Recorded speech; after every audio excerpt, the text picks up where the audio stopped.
காலை ஜெபத்தின் மூலம் உங்களை சந்திப்பதில் மிகுந்த மகிழ்ச்சி அடைகிறேன். இப்போ கூட நான் ஒரு கொஸ்டின் கேட்கிறேன். தேவன் ரொம்ப தாமதமாக்கிட்டாரு. என்னுடைய வாழ்க்கையில நான் கேட்கிற விஷயங்கள் எல்லாமே தாமதமாகிட்டு அப்படின்னு நீங்க எப்போவாது நினைச்சிருக்கீங்களா? ஆண்டவரே நான் ஜெபித்தேனே, நான் காத்திருந்தேனே, நான் நம்பிக்கை வைத்தேனே, ஏன் இன்னும் என் வாழ்க்கையில எதுவுமே மாறல என்று நீங்க கேட்டிருக்கலாம். சில நேரங்கள்ல நம்முடைய வாழ்க்கை ஒரு சிச்சுவேஷன் வரும். நம்மளுடைய வாழ்க்கையில ஒரு சிச்சுவேஷன் வரும். அப்போது நமக்கு பிரச்சனை பெருசா தெரியாது. ஆனா, தேவன் அமைதலா இருக்கிற விஷயம் தான் நமக்கு ரொம்ப பெருசாக தெரியும். ஏன் அவர் பேசல? ஏன் அவர் செயல்படல? ஏன் அவர் இன்னும் பதில் தரல? அப்படிங்கிற மாரிலாம் நம்ம இருதயத்துல தோன்றும். ஆனா, இன்று ஆண்டவர் உங்களிடத்துல ஒரு விஷயத்த சொல்ல விரும்புகிறார். தேவன் தாமதமாக சில விஷயங்கள் செய்தாலும், அது ஒரு முடிவு, இதுதான் முடிவு அப்படின்னு நீங்க நினைக்கலாம். பட் ஆண்டவர் அங்கு தான் உங்களுடைய வாழ்க்கையை ஒரு திருப்பு முனையாக, ஒரு டர்னிங் பாயிண்ட்டாக, ஒரு தொடக்கத்த உங்களுடைய வாழ்க்கையில தேவன் ஆரம்பிக்கிறார். அப்படிங்கிறத நீங்க புரிஞ்சுக்கணும். நீங்க முடிஞ்சிருச்சு அப்படின்னு நினைக்கிற இடத்துல தான் தேவன் ஒரு ஆரம்பத்தை என்ன பண்றார் அப்படின்னா கட்டளையிடுகிறார். நீங்க கதவு மூடப்பட்டது அப்படின்னு சொல்லி நினைக்கும் நேரத்துல தான் ஒரு புதிய கதவ தேவன் உங்களுக்காக திறக்கிறார். இன்று இந்த ஒரு பிரேயர் வீடியோல உங்களுடைய இருதயத்துல ஒரு புதிய விசுவாசத்தை தேவன் கட்டளையிட போகிறார். நீங்க உங்களுடைய விசுவாசத்துல ரொம்ப குறைஞ்சு போய், ரொம்ப நீங்க வறண்டு போய் ட்ரையா இருக்கலாம். இந்த பிரேயர் வீடியோ மூலமாக ஆண்டவர் உங்களுடைய விசுவாசத்தை புதிதாக ஆரம்பிக்க போகிறார். விசுவாசத்தோடு இந்த வீடியோவை நீங்க ஃபுல்லா பாருங்க. நிச்சயமாக ஆண்டவர் உங்களுடைய வாழ்க்கையில பெரிய அற்புதத்தை செய்வார்.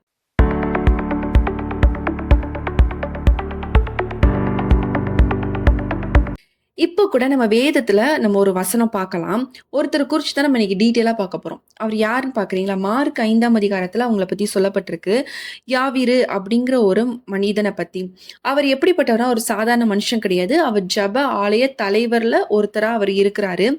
மனுஷங்க எல்லாருமே அவர் ரொம்ப மதிப்பான ஒரு பொசிஷன்ல இருக்கிறார். ஒரு மரியாதை நிறைஞ்ச ஒரு மனுஷனாக அவர் ஒரு ரெஸ்பெக்டட் பர்சன் அப்படின்னு கூட நம்ம சொல்லலாம்.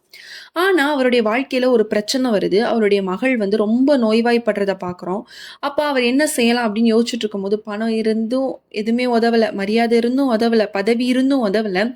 இறுதியில லாஸ்ட்டா அவர் எங்க வரார் பாருங்க. ஆண்டவரிடத்துல, இயேசுவின் இடத்துல அவர் ஓடி வருகிறத நம்ம பார்க்குறோம்.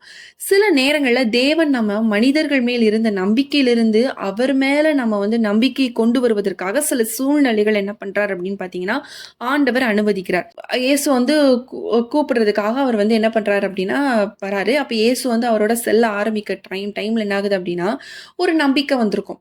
இப்ப நான் இயேசுவ கூப்பிட்டேன். அவரும் என் கூட வராரு. இனி எல்லாமே சரியாகிடும் அப்படின்னு சொல்லி நான் பார்க்குறோம். அப்போ ஆனா அதுக்கு பின்னாடி தான் என்ன ஆகுதுன்னா, ஒரு எதிர்பாராத ஒரு விஷயம் நடக்குது. ஒரு தாமதம் நடக்குது. அங்க பாருங்க, ரொம்ப எமர்ஜென்சி. மகள் நோய்வாய்ப்பட்டு ரொம்ப இதா இருக்கும்போது இயேசுவ கூப்பிடுறாரு. இயேசு வராரு. இங்க என்ன ஆயிடுச்சு, இப்ப இதுக்கு இடையில ஒரு இன்சிடென்ட் நடக்கும். பெரும்பாடுள்ள ஸ்ரீ அங்க விஷயங்கள் நடக்கும். இப்போ ஒரு எமர்ஜென்சிக்காக ஒருத்தர் கூப்பிடுறாரு. இந்த டைம்ல இங்க என்ன ஆகுது அப்படின்னா, தாமதமான ஒரு விஷயம் நடக்குது. இங்க ஒரு அற்புதங்கள் நடந்துட்டு இருக்க டைம்ல என்ன ஆகுதுன்னு பாருங்க. அதே நேரத்துல என்னன்னா, அவங்க வீட்ல இருந்து சில பேர் இந்த ஜப ஆலயத்தலனுடைய வீட்ல இருந்து சில பேர் உங்க மகள் இறந்து போயிட்டா, நீங்க இனிமேல் போதகரை கஷ்டப்படுத்தாதீங்க அப்படிங்கிற வார்த்தையை சொல்றாங்க. இப்ப யோசிச்சு பாருங்க. அவர் இப்பதான் அவருக்கு ஒரு எதிர்பார்ப்பு இருந்துச்சுன்னா, இயேசு வரப்போறாரு, எல்லாமே சரியாயிரும்னு ஒரு எதிர்பார்ப்பு இருந்துச்சு. ஆனா, இங்க நடந்த தாமதத்தால என்ன ஆயிடுச்சு அப்படின்னா, உங்க மகள் இறந்துட்டாள் அப்படின்னு சொல்லி நியூஸ் வருது. ஒரு மாரி உடைஞ்சு போயிட்டாரு அந்த யவீரோ அப்படிங்கிறவர். ரொம்ப உடைஞ்சு போய், அவருடைய எதிர்பார்ப்பு எல்லாமே, அவருடைய கனவே முடிஞ்சிருச்சு. சரி, ஆண்டவர் அற்புதம் செய்வார், என் மகள் திரும்ப என் கூட வந்துருவா அப்படின்னு நெறைய அவர் அந்த நேரத்துல யோசிச்சிருந்திருக்கலாம். எல்லாமே கை மீறி போயிருச்சு. அந்த டைம்ல பாருங்க, இன்று இத கேட்டுக்கொண்டு இருக்கிற உங்களுக்கும் இதே மாரி சில உணர்வு இருக்கலாம். ஒரு காலத்துல நீங்க பெரிய விசுவாசத்தோடு ஜெபித்த ஒரு நபரா இருக்கலாம். ஆனா, இன்று அந்த விசுவாசம் உங்கள விட்டு ரொம்ப குறைஞ்சிருக்கும். நீங்க எதிர்பார்த்தது நடக்கல, நான் நினைச்சது நடக்கல, நான் காத்திருந்து பதில் இன்னுமே வரல என்று சொல்லி கூட நீங்க நினைக்கலாம். ஒருவேளை உங்களுடைய வாழ்க்கையில நீங்க நினைச்ச எல்லா விஷயங்களும் இழந்து, ஒரு மாதிரி ஒரு எப்படி சொல்றது? உயிரோட இருக்கீங்க. ஆனா நான் ஒரு டெட் பெர்சனா தான் நான் வாழ்ந்துட்டு இருக்கேன். அப்படிங்கிற மாரி கூட சில பேர் நீங்க உங்களுடைய வாயில அந்த வார்த்தைகள் கூட வரலாம். ஒரு குடும்ப உறவுகளால் நீங்க உடைக்கப்பட்டு இருக்கலாம். ஒரு வாய்ப்பு, உங்களுக்கு வர வேண்டிய வாய்ப்பு உங்கள விட்டு கைவிட்டு போயிருந்திருக்கலாம். நீங்க யாரிடமும் சொல்லாத ஒரு காயத்த உங்களுடைய இருதயத்துல நீங்க சுமந்து கொண்டே சென்று கொண்டிருக்கிற ஒரு நபராக, அப்படிப்பட்ட நபராக நீங்க உள்ளுக்குள்ள போராடி கொண்டே இருக்கலாம். இந்த சம்பவத்துல பாருங்களேன், அதிகமா தொடக்கூடிய ஒரு விஷயம் பாருங்க.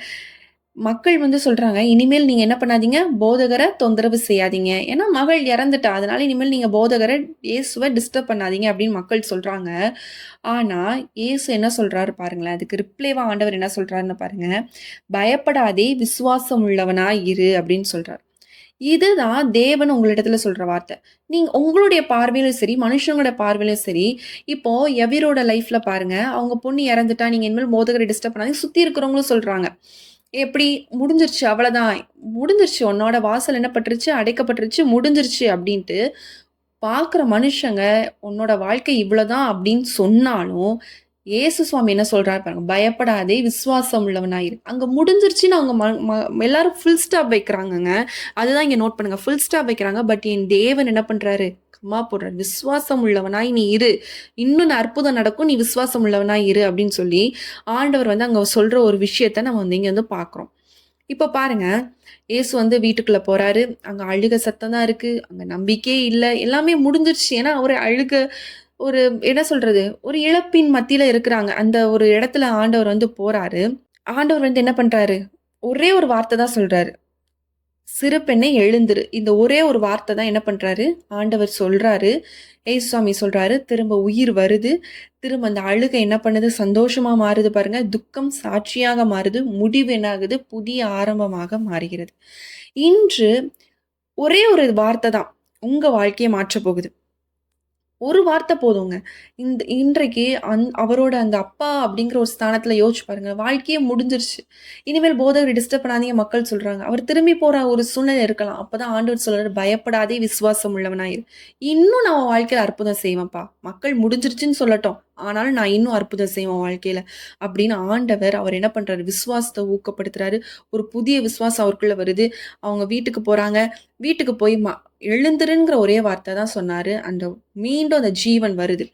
ஆண்டவர் சொல்ற ஒரே ஒரு வார்த்தைக்கு அவ்வளவு வல்லமை இருக்கு. இன்று உங்களுடைய வாழ்க்கையில எல்லாமே முடிஞ்சிருச்சு அப்படின்னு சொல்லி நீங்க ரொம்ப சோர்ந்து போயிருக்கலாம். ஆண்டவர் சொல்லக்கூடிய ஒரே ஒரு வார்த்தையில இன்று ஒரு செத்துப்போன வாழ்க்கைக்கு இன்று ஆண்டவர் உயிர் கொடுக்க போகிறார். நீங்க எல்லாருமே விசுவாசமா ஜெபிங்க. ஆண்டவரே என்னுடைய வாழ்க்கையில நான் இப்போ வந்து ஒரு மரித்து போன நிலைமையில நான் காணப்படுறேன். என்னுடைய விசுவாசம் அப்படிதான் இருக்கு. ஏன்னா தாமதத்தை நான் நிறைய பார்த்து உடைஞ்சு போயிட்டேன்.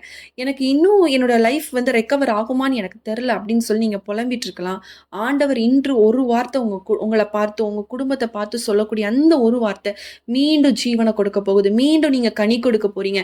மீண்டும் பலருக்கு ஆசீர்வாதமான பாத்திரமாக, நீங்க உங்களுடைய குடும்பத்துக்கு ஆசீர்வாதமான பாத்திரமாக மாறப் போறீங்க. இயேசுவின் நாமத்தினால இந்த name of Jesus right now holy spirit இந்த நேரத்துல ஒரு பரிசுத்த ஆவியானவரின் வல்லமை உங்களுக்குள்ளாக இறங்கி கொண்டிருக்கிறது. ஓ ரிக்க பலரப ரிஷபர பலரபோ பரிசுத்த ஆவியானவரின் வல்லமை உங்கள் ஒவ்வொருத்தருக்குள்ளாக ஜெபித்துக் கொண்டிருக்கும் பொழுதே ஆமீன் ஜெபித்துக் கொண்டிருக்கும் பொழுதே ஆமீன் ஒருத்தருக்குள்ளாக ஒரு தேவ பிரசனம் பயங்கரமான ஒரு வல்லமை இறங்கி கொண்டிருக்கிறது. ஆமீன் எழுந்திரு எழுந்திரு என்று சொல்லி ஆவியானவர் உங்களை பார்த்து சொல்கிறார். ஆமீன் நீங்க ரொம்ப கட்டப்பட்ட நிலைமையில காணப்படுறீங்க. என்னால ஜெபிக்க முடியலன்னு சொல்லியே அப்படிப்பட்ட ஒரு வலையில உங்களை சிக்கி கொண்டு வைத்திருக்கிறான் பிசாசானவன். இன்று ஆண்டவர் உங்களுடைய அந்த சிலந்தி போன்ற வலை ஆண்டவர் இன்று உடைத்தெறிகிறார். ஆமீன் எழுந்திரு. இன்று இயேசுவுக்காக மீண்டும் நீங்க எழுந்து ஆண்டவருடைய சுவிசேஷத்தை சொல்லும்படியாக ஆண்டவர் உங்களை எழுப்புகிறார். Oh thank you holy spirit thank you holy spirit. ஆமீன் ஆமீன் ஒவ்வொருத்தருடைய வாழ்க்கையில ஒரு புதிய ஆரம்பத்தை ஆண்டவர் கட்டளையிடுகிறார். ஆமீன் புதிய ஆரம்பம் இன்றிலிருந்து உங்களுடைய வாழ்க்கை துளிர்விட போகிறது. ஆமீன் உன் சுகவாழ்வு சீக்கிரத்தில் துளிர்க்கும் என்று சொல்கிறார். வார்த்தையின்படியே கர்த்தர் உங்களை ஆசீர்வதிக்கிறார். ஆமீன் சுகவாழ்வை துளிர்த்து ஆமீன் நீங்க பலருக்கு கனி கொடுக்கும்படியான உங்களிடத்துல வந்து ஆறுதல் அடையும்படியான கிருபை ஆண்டவர் உங்கள் மூலமாக ஆண்டவர் கிரியை செய்கிறார்.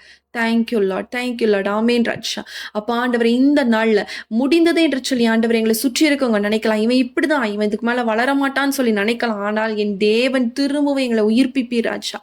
உங்களுடைய ஒரு வார்த்தைக்காக நாங்க காத்திருக்கிறோம். கர்த்தர் இந்த நாள்ல எங்களுடைய ஒவ்வொருத்தருடைய வாழ்க்கையில கர்த்தர் நீர் அற்புதத்தை செய்து விட்டீங்க என்று சொல்லி நாங்க விசுவாசிக்கிறோம்ப்பா. நீங்க செய்த அற்புதத்திற்காய் நன்றி. இயேசுவின் நாமத்தில் ஜெபிக்கிற நல்ல பிதாவே ஆமீன். இந்த நாளிலும் ஆண்டவர் உங்களுடைய ஒவ்வொருத்தருடைய வாழ்க்கையில மீண்டும் ஒரு ஜீவனை ஒரு புத்துணர்ச்சி ஆண்டவர் கொடுத்திருக்கிறார். இதே ஒரு விசுவாசத்தோடு இந்த நாளை இந்த மாதத்தை இந்த வருடத்தை நீங்க கொண்டு போங்க. நிச்சயமா ஆண்டவர் உங்களை வழி நடத்துவார். உங்களுக்கு ஜெப குறிப்புகள் இருக்கும் அப்படின்னா ஸ்கிரீன்ல தர வாட்ஸ்அப் நம்பருக்கு நீங்க வந்து மெசேஜ் பண்ணுங்க, இல்லைனா வாய்ஸ் நோட் பண்ணுங்க. கண்டிப்பா நாங்கள் உங்களுக்காக ஜெபிக்கிறோம். இந்த வீடியோ நீங்க அநேகருக்கு ஷேர் பண்ணுங்க, அவங்களுக்கும் ரொம்ப பிரயோஜனமாக இருக்கும். மீண்டும் உங்களை அடுத்த ஒரு வீடியோல சந்திக்கிறேன். கர்த்தர் உங்களை ஆசீர்வதிப்பாராக. ஆமேன்.